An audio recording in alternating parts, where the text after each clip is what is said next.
Italy தேசத்திலே 3வது பெரிய நகரம் நாப்பிள்ஸ்.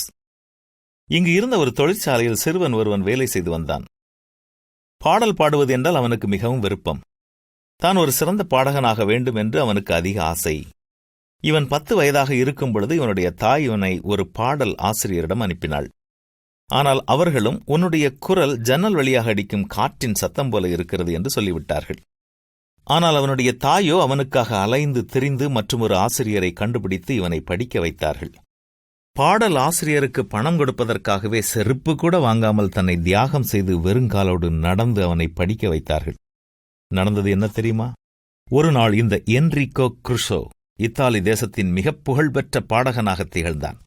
இதற்கு முக்கிய காரணமாக இருந்தது அவனுடைய அன்பு தாய்தான். நம்முடைய தாய் நமக்காக செய்த தியாகங்களை எண்ணி பார்த்து அவர்களுக்காக கடவுளுக்கு நாம் நன்றி செலுத்துவோமா?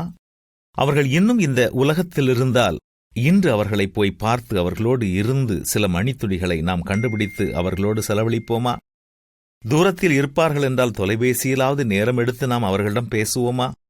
அவர்களுக்கு ஒரு நன்றி பரிசினை நாம் அனுப்பி வைப்போமா?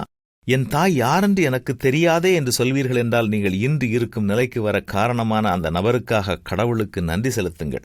அவர்களோடு தொடர்பு கொள்ள முடியும் என்றால் உங்கள் நன்றி உணர்வை அவர்களுக்கு வெளிப்படுத்துங்கள். நன்றி மறப்பது நன்றன்று.